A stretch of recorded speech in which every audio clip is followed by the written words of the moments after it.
메리 크리스마스. 예수 그리스도가 이 땅에 태어나신 성탄절은 예수님께서 우리의 죄를 용서하시고 구원하사 하나님의 자녀를 만드신 날입니다. 그러므로 성탄절의 주인공은 예수 그리스도여야 합니다.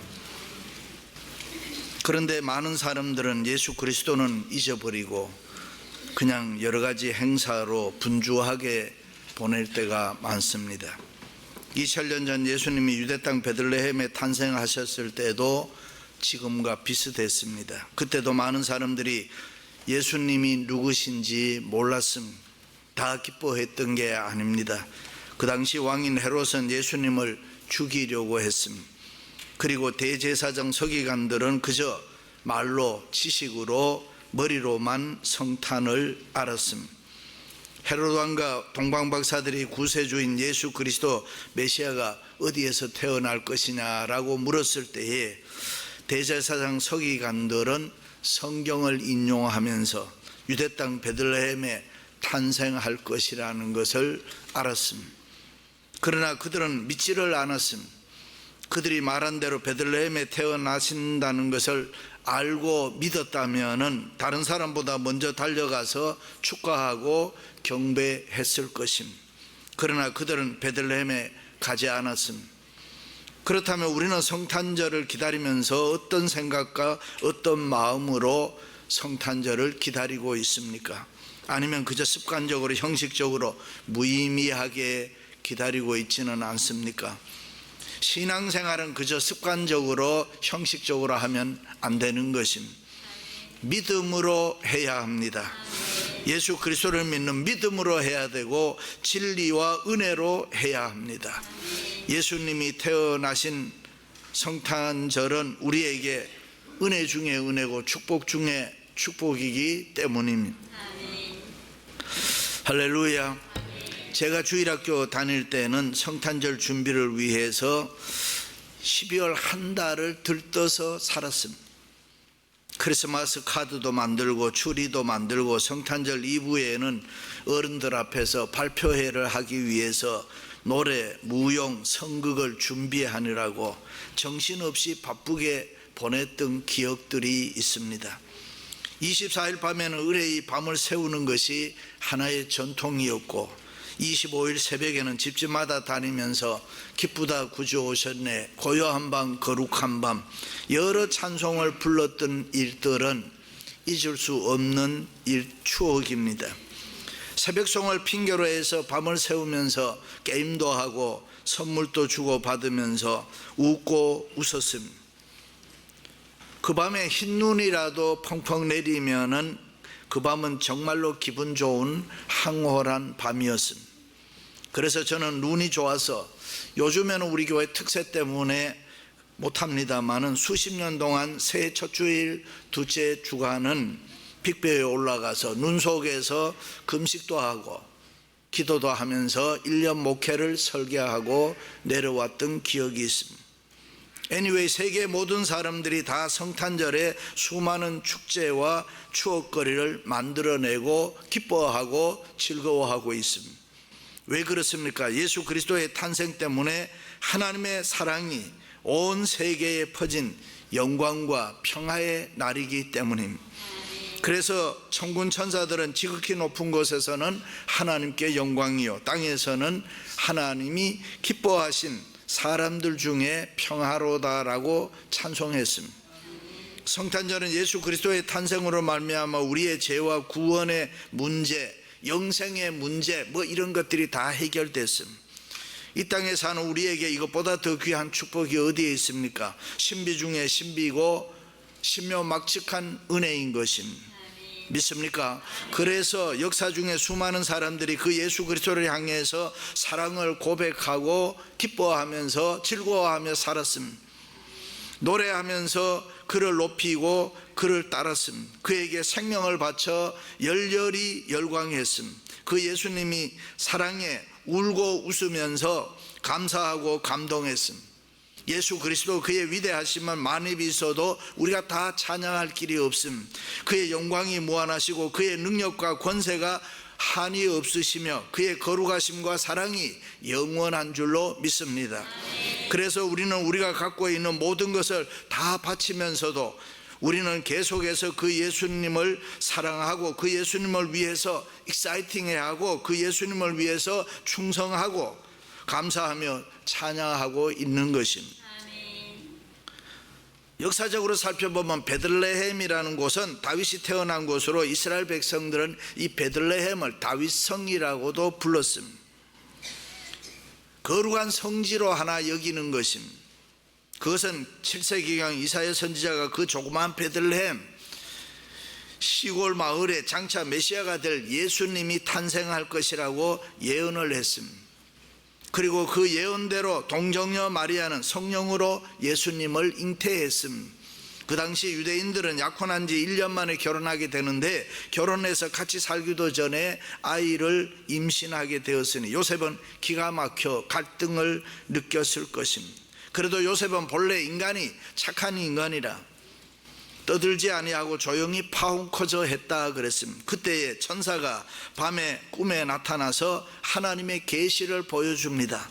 다윗의 자손 요셉아, 내 안에 마리아 데려오기를 주저하지 말라, 무서워하지 말라. 그에게 잉태된 자는 성령으로 된 것이니 아들을 낳으리니 예수라 하라. 할렐루야. 이 말씀을 듣고 요셉은 순종하여 어린 마리아를 데리고 호적하러 고향인 베들레헴에 간 것입니다. 그 당시 유대 나라는 로마의 지배를 받고 있었기 때문에 세금 징수를 높이기 위해서 인구 센서스를 하고 있었습니다. 많은 사람들이 그래서 고향을 찾았습니다. 그래서 방이 없었습니다. 그 당시 유대 나라의 주택 문화는 2층에는 사람이 살고 1층에 아래층에는 짐승들이 사는 그런 구조로 되어 있었습니다. 위층에 사람이 많으니까 아래층에 내려가서 짐승이 있는 마구간에서 예수님을 탄생시켰습니다. 할렐루야. 그리고 오늘 본문에 보면 동방박사들이 별을 보고 그 별을 따라 베들레헴 말구에 찾아오사 탄생하신 예수님을 보고 기뻐하고 즐거워하면서 황금과 유황과 모략을 예물로 드리고 경배했다 그랬습니다. 사랑하는 성도 여러분, 우리도 동방박사들처럼 예수님 경배할 수 있기를 바랍니다. 할렐루야. 첫째는 동방박사들은 신앙이 있었습니다. 헤로드 왕 때 예수께서 유대 베들레헴에 나심에 동방으로부터 박사들이 예루살렘에 이르러 말하되 유대인으로 왕으로 나신 이가 어디에 계시뇨. 동방박사들은 신앙이 있었기 때문에 꿈과 소망이 있었습니다.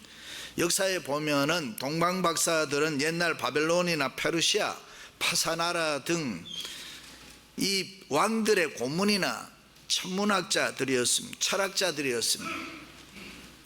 이들은 하늘을 쳐다보면서 천문학을 공부해야 하는 이 마고이 지혜자라고 했습니다. 그 당시 최고의 학자들이었습니다. 존경받는 학자들이었습니다. 그들이 믿는 신앙은 이 땅의 모든 문제는 이 땅에 있는 것이 아니라 하늘에 있다고 생각하고 하늘을 연구했습니다. 하늘의 계시를 받아야 인간들이 바로 살아갈 수 있다고 그렇게 생각했던 사람들이 이들이었습니다. 그러므로 동방박사들은 성경을 잘 알고 있었습니다. 그 언젠가는 이 메시아가 오시리라, 이 메시아니즘에 대한 믿음을 가지고 있었던 사람입니다. 이 메시아 사상이 하늘과 별을 그들로 하여금 연구하게 만들었습니다. 우리는 동방박사 하면은 세 사람 정도라 하는데 그 시대를 연구한 학자들에 의하면 한 70여 명으로 보고 있습니다. 본문 물론 예수님께 드린 예물은 황금, 유황, 모략 세 가지 예물이었습니다. anyway 70여 명이 넘는 많은 학자들이 예수님을 만나기 위해서 별을 따라 나섰다는 것은 대단한 일입니다. 엄청난 수고의 노력과 희생입니다. 목적지 정해놓고 간 것도 아니고 별이 움직이는 대로 따라갔다는 것은 참으로 신앙이 없으면, 믿음이 없으면 안 되는 일이었습니다.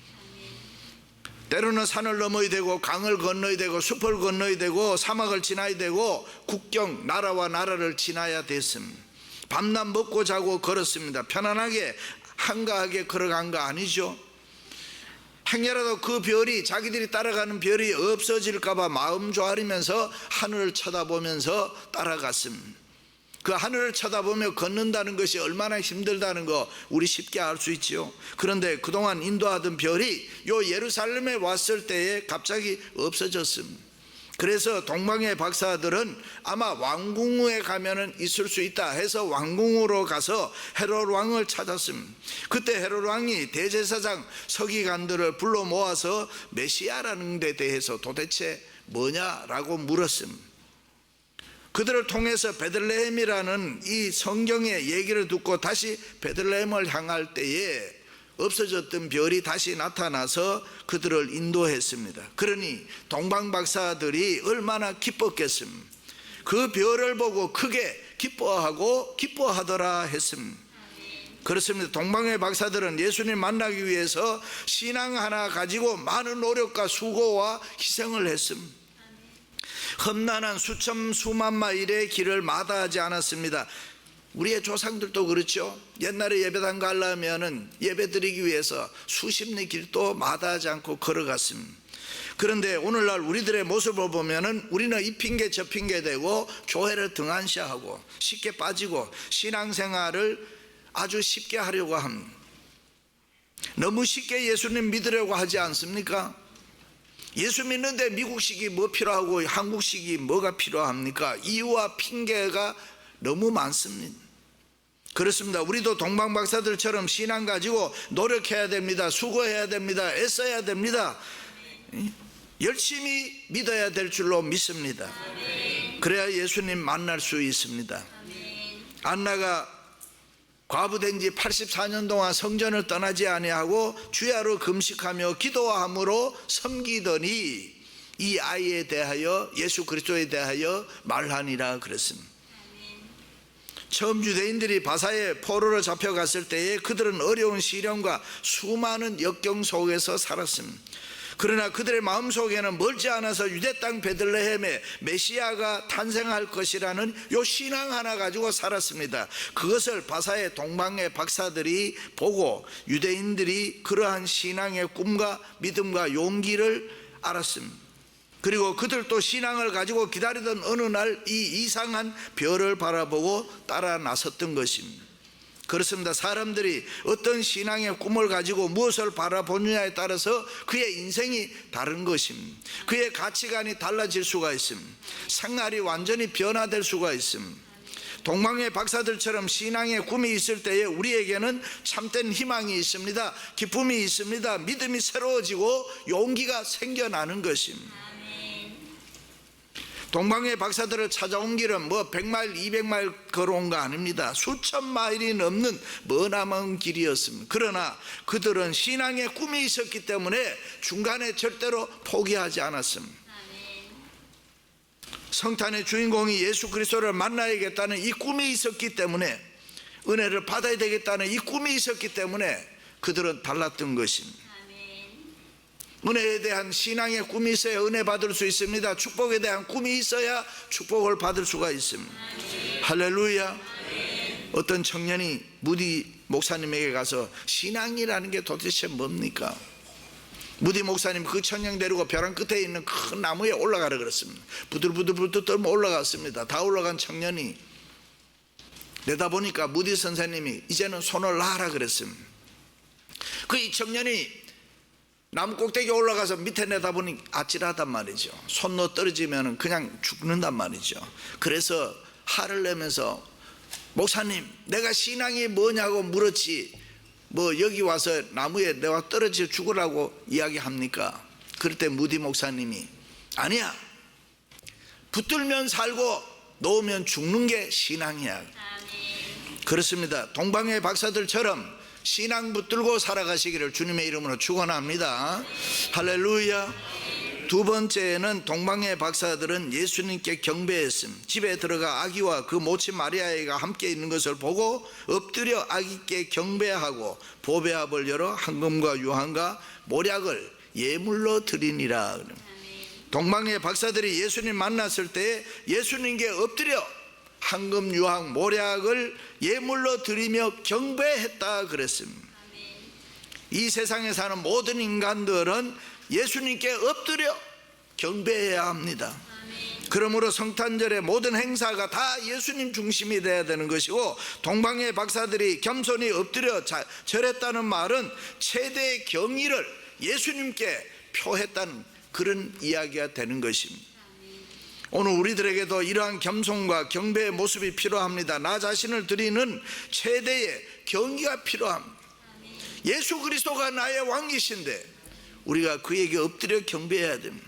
때로는 교만한 나를 쳐서 복종시키고 충성을 맹세하고 사랑을 고백하고 하나님을 높이고 내 생명 바쳐서 예수 그리스도 위에 살겠습니다 하는 경배가 우리에게 있어야 합니다.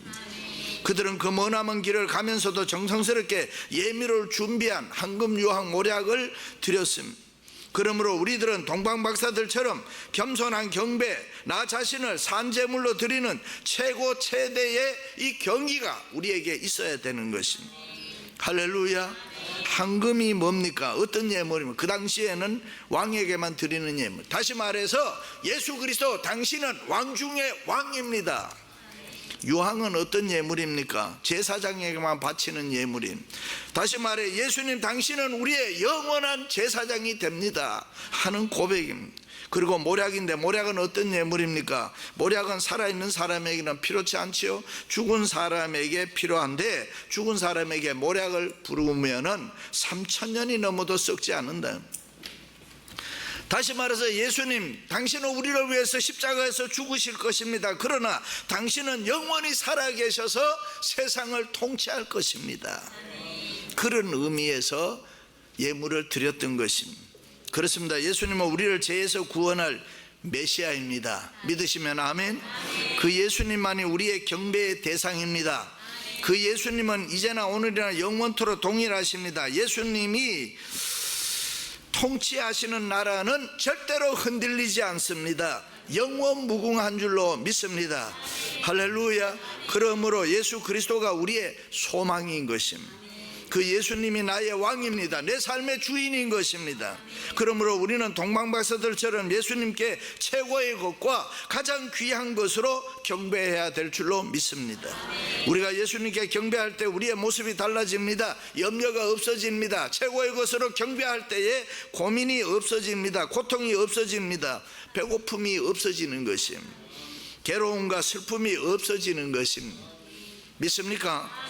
우리가 예수님께 경배할 때 기쁨을 얻습니다. 평안을 얻습니다. 문제가 해결됩니다. 성령을 받습니다. 은혜를 받습니다. 축복을 받게 되는 것입니다.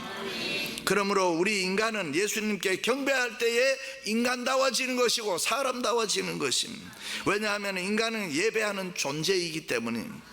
예수님께 예배할 때에 우리의 모습이 달라집니다. 우리가 예수님께 예배할 때에 우리가 은혜 속에 거할 수가 있는 것입니다. 믿습니까? 그래서 크리스마스 하면 크라이스트, 그리스도, 마스, 예배라는 뜻입니다. 그리스도를 예배해라. 그리스도를 예배하라. 메리 크리스마스. 기쁨으로 그리스도를 예배하라, 그 말입니다. 어떤 사람이 나폴레옹에 가서 당신은 언제 어떤 때 가장 기뻤습니까? 그때 그는 싸움에 나가서 승승장구하며 유럽을 정복할 때 그때가 아니라 성전에 들어가서 하나님 앞에 마음을 모두어서 내가 예배할 때가 내 인생의 가장 기쁜 때였다, 그렇게 이야기했습니다. 할렐루야. 사랑하는 성도 여러분, 동방박사들처럼 최고의 경배를 드릴 수 있기를 주님의 이름으로 축원합니다. 세 번째, 마지막으로 동방박사들은 변화된 삶을 살았습니다. 그들은 꿈에 헤롯에게로 돌아가지 말라 지시함을 받아 다른 길로 고국에 돌아가니라. 동방박사들이 왕궁에 들렀을 때에 헤롯 왕이 부탁했습니다. 만약에 메시아를 찾으면 나도 아기 예수님께 가서 그에게 경배하고 싶다고 했습니다. 그러나 그것은 진실된 말이 아니었습니다. 헤롯 왕은 예수님 죽일 생각으로 그렇게 했습니다. 그러므로 거짓을 알고 있는 하나님께서는 동방박사들에게 꿈에 나타나서 계시로 헤롯에게로 가지 마라, 다른 길로 돌아서 내 고국으로 돌아가라 그랬습니다. 동방박사들은 그 말을 따라 다른 길로 고국에 돌아갔습니다. 그렇습니다. 우리도 이 세상을 다르게 살아야 됩니다. 새롭게 살아야 됩니다. 빛으로 생명으로 변화된 삶을 살아야 됩니다.